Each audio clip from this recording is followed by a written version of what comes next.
এই বাড়িতে কেউ আছেন? এই তো এখানে আমি। ঠাকুমা, আমি সরকার থেকে লোক গণনা করতে আসছি। আপনার পরিবারের সদস্য সংখ্যা কয়জন? 4 জন। 4 জন। এবার একে একে সবার নামটা বলুন। আগে আপনার নামটা বলুন ঠাকুমা। আমার নাম জানি না।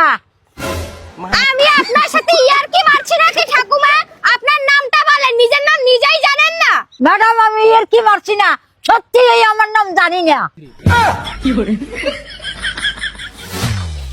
কি হলো ঠাকুমা? আচ্ছা, উনি তোমার কি হয়? এটা আমার ঠাকুমা হয়। ও আচ্ছা, আপনার নামটা কি? ভুলে গেছি। এই যে, আমি কি আপনাদের সঙ্গে ইয়ার্কি মারছি? আরে ম্যাডাম, আমার নাম সত্যিই ভুলে গেছি। আরে বাবা, এদের নিয়ে তো আমি মহা মুশকিলে পড়লাম। কি হলো গো, তোমরা তো ঝগড়া করছো কেন? আরে কাকিমা, এরা দুজন পাগল নাকি? হ্যাঁ দিদি, আপনি ঠিক বলছেন, ওদের দুজনের মাথায় একটুও বুদ্ধি নেই।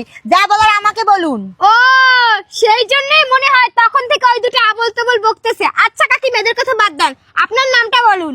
লিখুন। হ্যাঁ বলুন। আমার নাম নেই। নেই মানে? আচ্ছা, আপনার ভোটার কার্ড তো আছে? হ্যাঁ আছে। ভোটার কার্ডে কি নাম আছে? ভোটার কার্ডে তো নাম নেই। আরে ছি ছি ছি। আচ্ছা কাকিমা, আপনার নাম তো নেই, আপনার স্বামীর নামটা বলুন। স্বামীর নাম বলবো না। ঠাকুমাকে নাম জিজ্ঞেস করছি, ঠাকুমা বলে কি জানি না। ঠাকুমার নাতিকে নাম জিজ্ঞেস করছি, ঠাকুমার নাতি বলে ভুলে গেছি। আপনাকে নাম জিজ্ঞেস করলাম, বলেন কি নেই। বললাম আপনার স্বামীর নামটা বলেন, তাও বললেন কি বলবো না। আমি কোথায় যাব? আমি আর এই চাকরি করবোই না। আজকে থেকে স্বামীর সঙ্গে যেয়ে রিকশা চালাবো, তাও ভালো। তারপরে আমি আর এই চাকরি করবো না, দূর।